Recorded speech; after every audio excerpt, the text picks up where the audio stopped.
but we have something much worthier. Free, capable citizens who love their country and work hard every day to drive our progress. And I'm very proud to be the team leader of that great nation. The government recognizes education as central to our human capital development. We focus on providing inclusive, equitable, relevant, quality education to our children at all the 3 levels of education.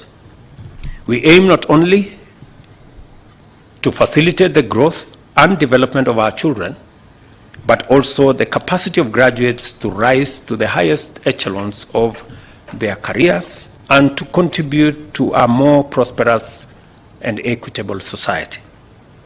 I recognize that we have achieved numerous important milestones in the education sector, including increased access, greater gender parity, improved infrastructure, and enhanced capitation. The results are undeniable, yet at the same time, our education system remains highly unequal and has not lived up to its promise to level the socio-economic playing field for all Kenyan families and their children. The bottom-up economic transformation agenda sets our plan for rapid economic growth on the foundation of significantly enhanced productivity of our human capital. Our foremost priority is to generate jobs for the millions of Kenyans that are currently without them and make sure that these jobs pay enough to cover daily subsistence as well as savings for future investments. I know that in the commitments that we made, I have been speaking to the stakeholders in this sector, especially in the Higher Education Loans Board, on the gaps that still exist. I know there are gaps that still exist in fully funding our program. And I want to commit to the education stakeholders that the government of Kenya is going to provide sufficient resources.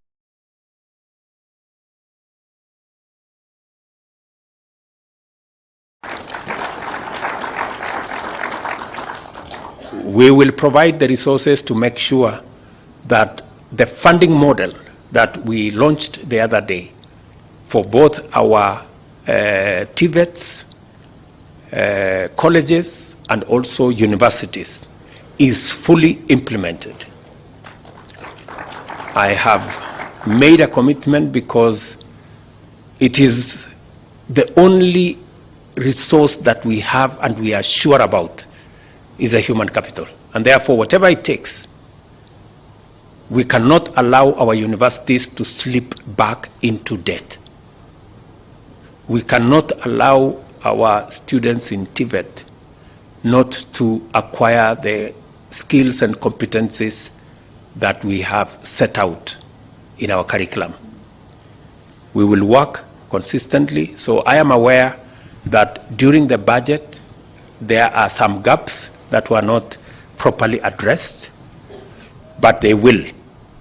In fact, if there will be a reason for a supplementary budget, that will be one of them, so that we can close all the gaps. I want to assure our universities and our TVETs that we will make sure that the new funding model that is centered around the student, that going into the future, we will not be giving grants to universities, we will be giving scholarships to students going to universities, so that we can account for the education of every student, and so that we can also desegregate which student requires help more than the other.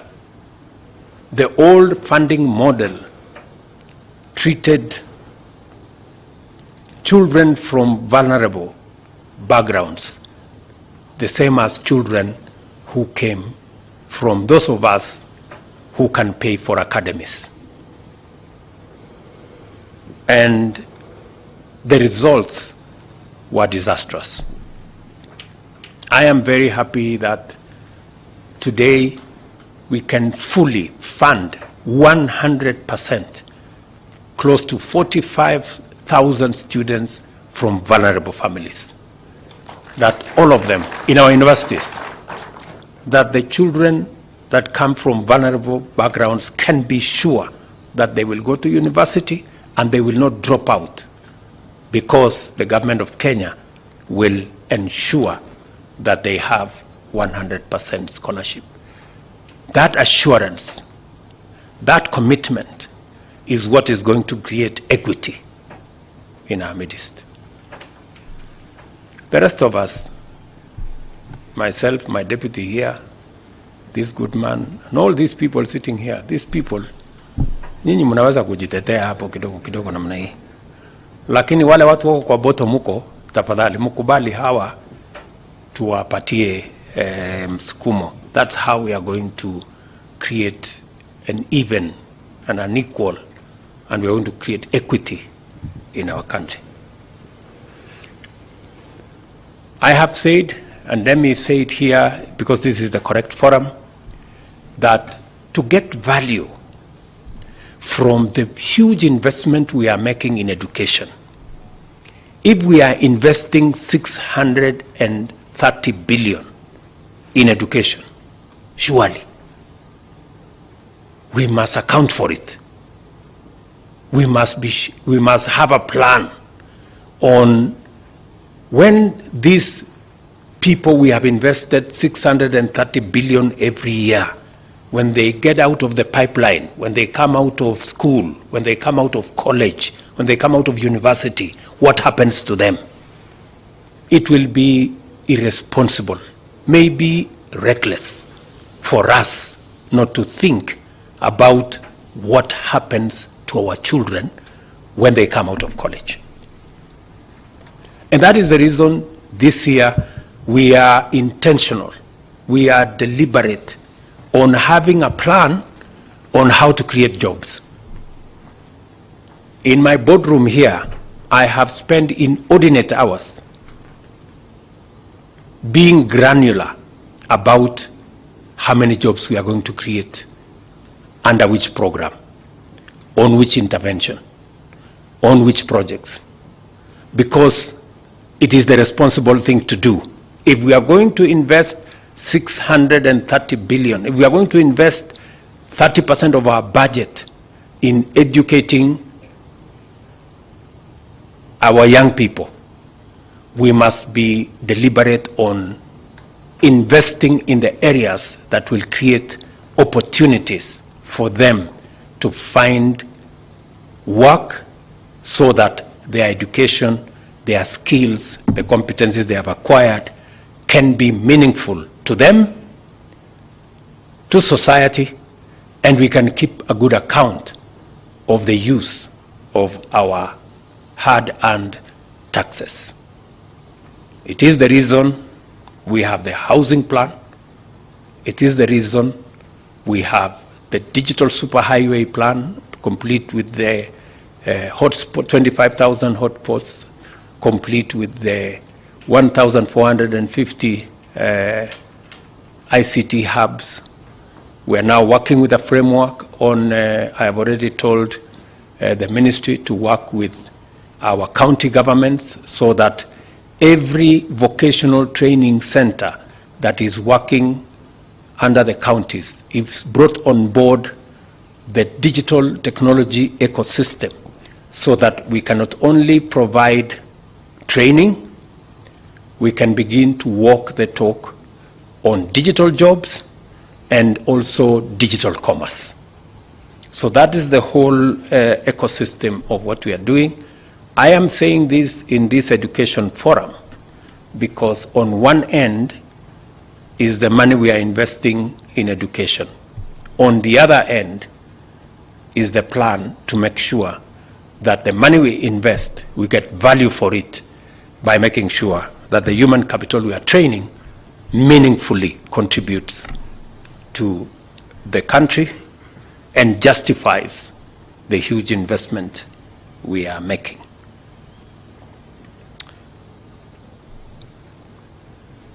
Let me say equally important for us is a question of equity and access to education opportunities.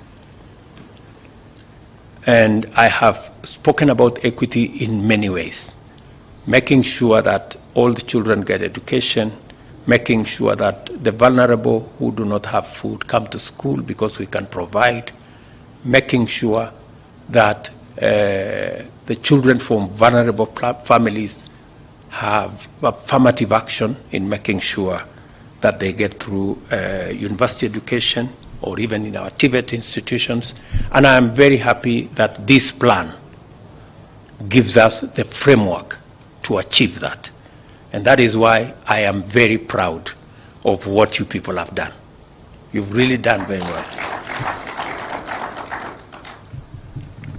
These imperatives, as well as others, needs inspired us to engage with Kenyans, as I told you, throughout the country, and to consult education and human capital development experts in designing our commitments in the education chapter of the Kenya Kwanza plan.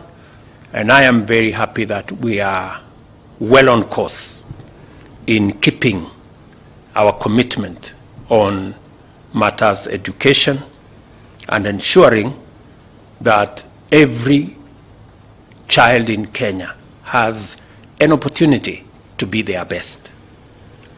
Among our commitments were government-funded in-service training, bridging the teacher shortage within 2 years, reviewing the current system of academic progression, improving the capacity of our day secondary schools, reviewing the tertiary education funding framework for all institutions, building and equipping TVET institutions in the remaining 52 constituencies, establishing the National Open University, providing a year-long paid internship program for all tertiary learners, significantly increasing funding for innovation, research and development, and enhancing the funding available for school feeding program.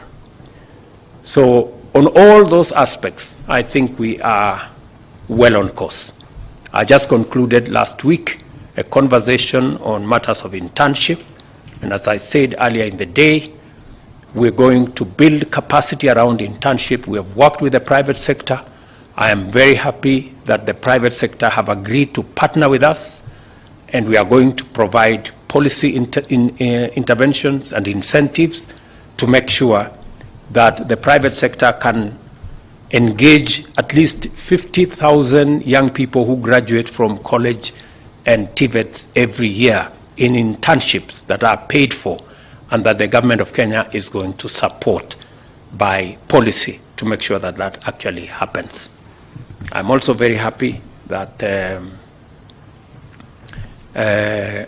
we have also concluded the process of putting together the Kenya National Open University of Kenya. And this week, I will be granting charter to the National Open University of Kenya. It's a huge milestone. It's something that I worked on when I was the Minister for Higher Education before I was interrupted. But I am very happy that I came to conclude that process, and I want to thank Machogu and team for working round the clock, making sure that all the courses have now been developed, the infrastructure has been put in place, and we will be in concert this week to grant charter to the university that will begin to admit students in September. It's quite a milestone, and I am really happy that we can keep this promise as well that was in our manifesto. Amongst all the other commitments that we intend to keep, and this team has been phenomenally useful in assisting us to conclude that process. These commitments are fundamental by themselves, but also they are absolutely critical for the implementation of better, our bottom-up economic plan. As far as they are concerned, all these plans, time is of the essence. We now need to, as was said by the chair, Professor Munavu, the context is now how do we make sure that none falls through the cracks as we roll out the implementation. You remember that on my first day in office, I did appoint this presidential working party. It's not the first in Kenya. I'm sure it's not going to be the last, because our education has continuously gone through transformation, and to make sure that we keep it instead and up to date in the, with the requirements of our human capital requirements from industry and from elsewhere. And therefore, this report gives us new impetus in making our education better, much more focused, purpose-driven, and hopefully we are going to see the results shortly. Going by the periodic briefings that I got in the course of their work, the summary of the findings and recommendations, I am satisfied that the Working Party has used its time well, consulted thoroughly throughout the country and beyond, applied their expertise and technical capacity, and fully met their terms of reference. The evidence-based analysis of every material issue taken up in the report provides ample basis for further action, which must commence without delay. We now stand at the threshold of tremendous possibility for our nation. Before us is a strong case to transform our society and catalyze our economy by making necessary interventions in education to make it accessible, equitable, inclusive, and aligned with our aspirations to become a more open, democratic, prosperous nation of free and enlightened citizens. It is time to make education accessible all the way to the highest level, to anyone regardless of background, more fulfilling for both learners and tutors, more accommodating of their psychological needs, less examination-oriented, and more aligned with the aptitudes and aspirations of learners, and capable of imparting essential values, including national values and principles of good governance.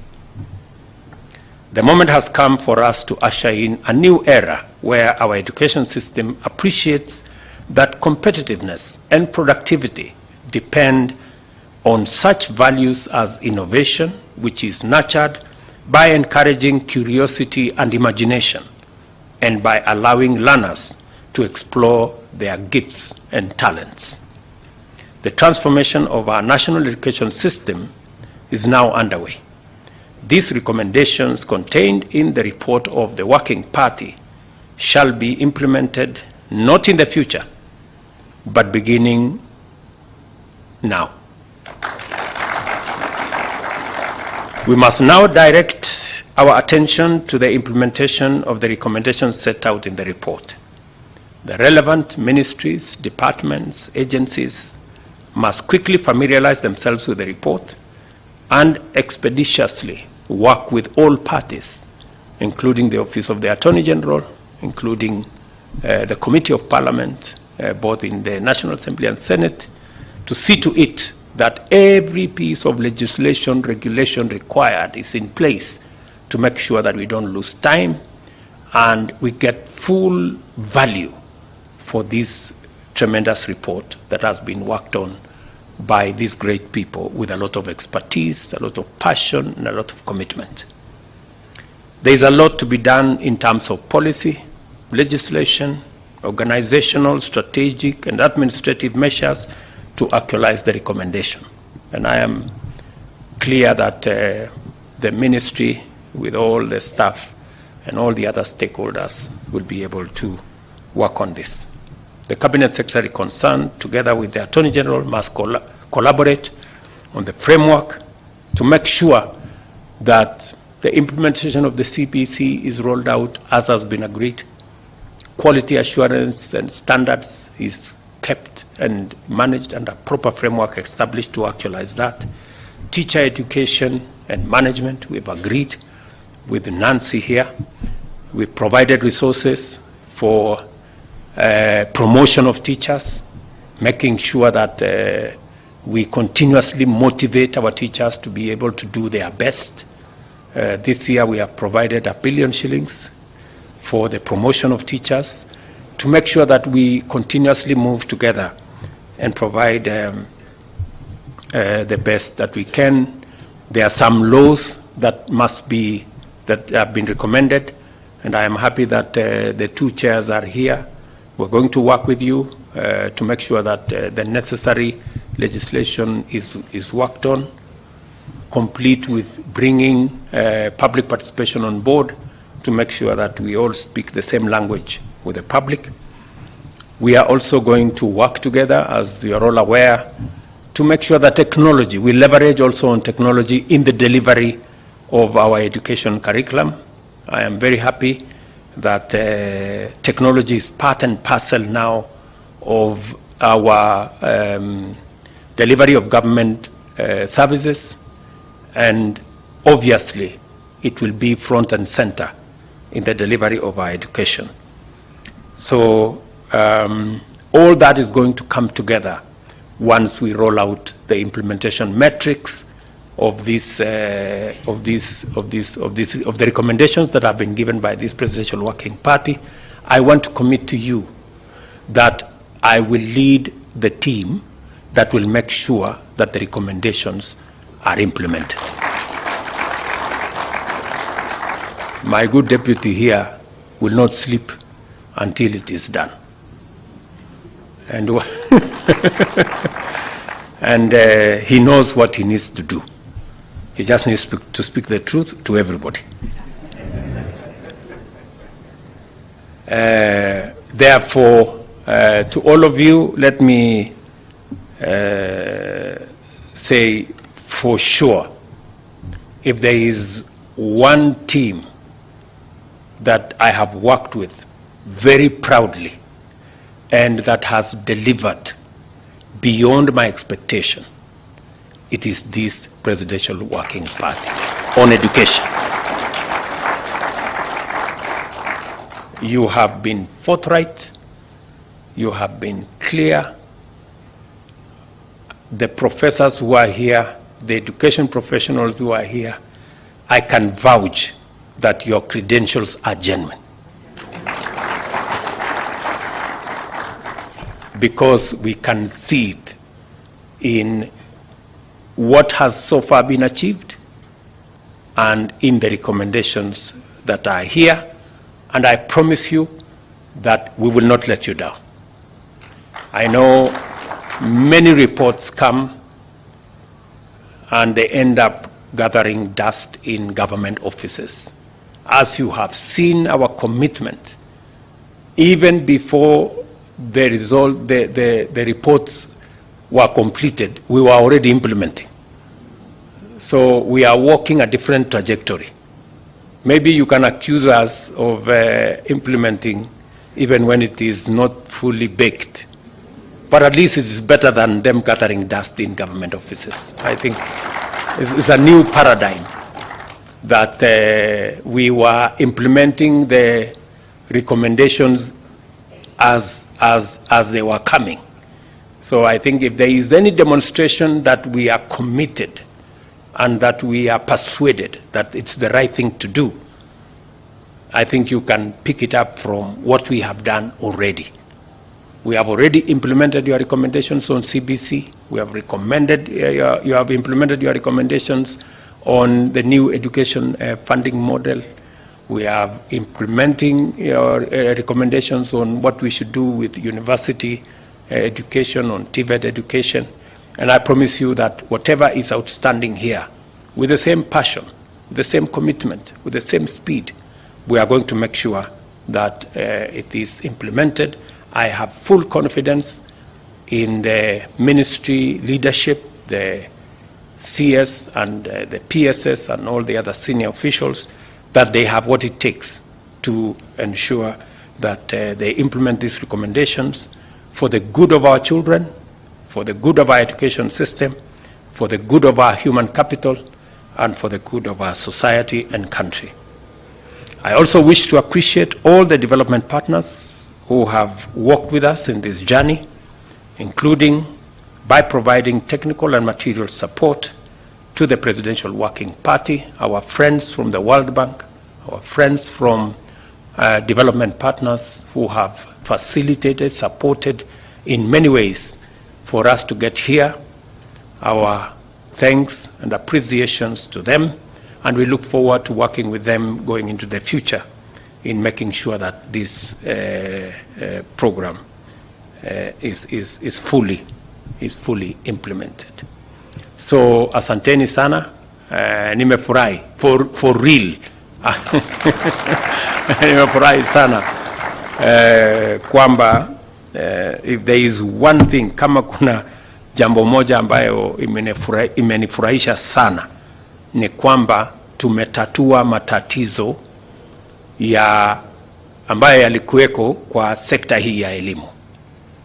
Nyinyi mnajua wakati tulianza hapa, niliwaeleza ya kwamba hata mtoto wangu mimi ananiuliza maswali nyumbani. Na there is nothing as emotional as your child not being sure of whether you as a parent know what you're doing. You know, and now it comes down to be personal. You know, you forget the job you do as a professor or as a senior official in some place, but you now come down to being a parent. And when you are a parent, those questions can be very emotional. So it was very necessary. Ilikuwa ya muhimu sana tuweze kutatua jambo hili, maneno ya CBC, maneno ya walimu kupatikana shuleni. Sasa watoto wetu wa kusoma katika TVET, watoto wetu kusoma katika university. Hiyo ni maneno mzuri sana, na nimefurahi sana kwamba tatizo hili tumeweza kulitatua kwa pamoja. Na nimefurahi ya kwamba sote, watu wa kutoka pande zote, watu wa vyama tofauti, mirengo, sote tumeungana kuhakikisha kwamba watoto wetu wanapata masomo. Na naamini ya kwamba vile vile tumeungana tena kujua ya kwamba wakati tunaweka rasilimali zetu katika kusomesha watoto wa Kenya, vile vile ni lazima tuwe na mpango wakitoka shuleni, wakitoka college, wakitoka university, ni nini watafanya.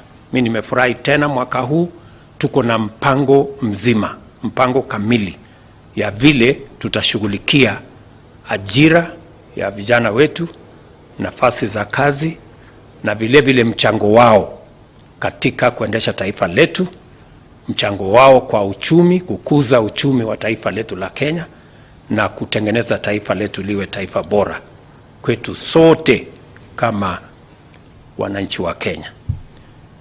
Profesa Munafu, mwalimu wangu, na kushukuru sana kwa sababu ya uongozi wako kwa kamati hii maalum kwa mambo ya elimu. Wale maprofesa mlio hapa, wale wote ambao ni education experts mlio hapa, na wale wote mliotoa mchango wenu wa aina mbalimbali kuchangia katika kukamilisha ripoti hii na recommendations ama mapendekezo ambayo mmetoa. Nimewahakikishia ya kwamba mimi nitakuwa mstari wa mbele kuhakikisha ya kwamba mapendekezo yote yaliyopendekezwa tunayatimiza kwa manufaa ya watoto wetu, kwa manufaa ya jamii ya Wakenya, na kwa manufaa ya taifa letu la Kenya, kwa sababu hatuna rasilimali nyingi kama taifa. Rasilimali tulio nayo ya muhimu ni hii ya human capital ama Wakenya wetu, na elimu ndio inatusaidia kuhakikisha ya kwamba taifa letu la Kenya, wafanyikazi na watu wote wa taifa letu la Kenya wako katika hali ambapo wanaweza kuchangia biashara, kuchangia kazi, kuchangia kutengeneza uchumi na kuendesha taifa letu la Kenya mbele. Mimi nawashukuru sana, nawatakia kila na heri katika majukumu yenu mengi mlio nayo. Najua wengi wenu mtarudi katika kazi zenu, tukiwahitaji katika awamu hiyo ingine ya implementation ama kutekeleza mpango huu. Tutawatafuta na najua ya kwamba mtapatikana, tuweze kushirikiana na kutimiza kabisa kazi hiyo mzuri ambayo imefanyika. Asante sana na Mungu awabariki. Thank you.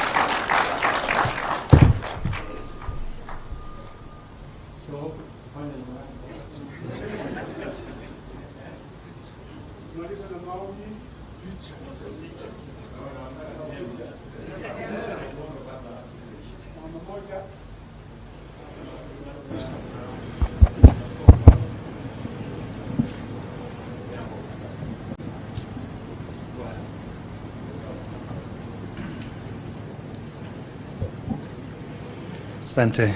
Let us pray together.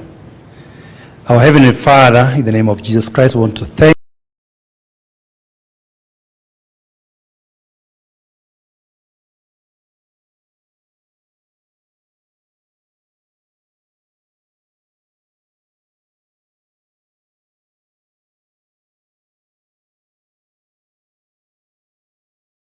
you for your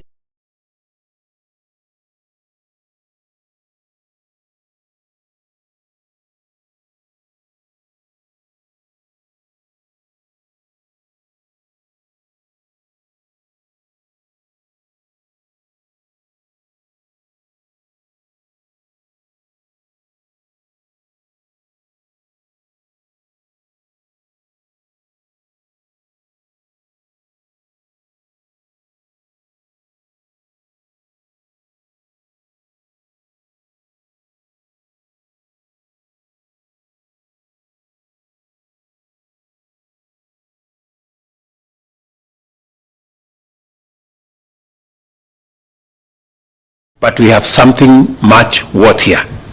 Free, capable citizens who love their country and work hard every day to drive our progress. And I'm very proud to be the team leader of that great nation. The government recognizes education as central to our human capital development. We focus on providing inclusive, equitable, relevant, quality education to our children at all the 3 levels of education. We aim not only to facilitate the growth and development of our children, but also the capacity of graduates to rise to the highest echelons of their careers and to contribute to a more prosperous and equitable society.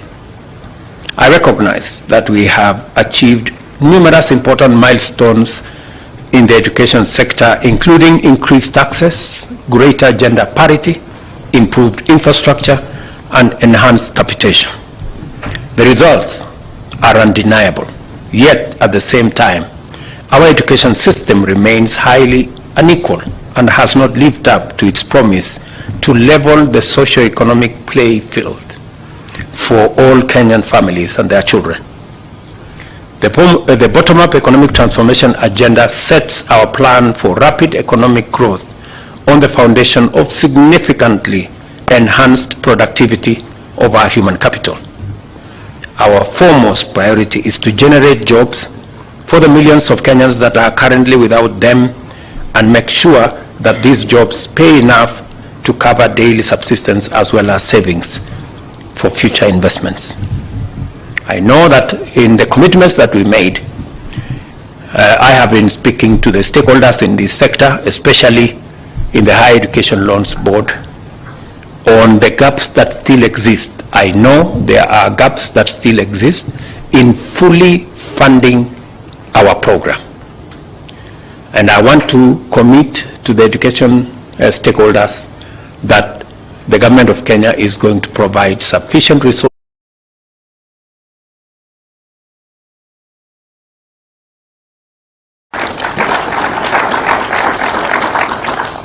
We will provide the resources to make sure that the funding model that we launched the other day for both our TVETs, colleges, and also universities is fully implemented. I have made a commitment because it is the only resource that we have and we are sure about is the human capital. And therefore, whatever it takes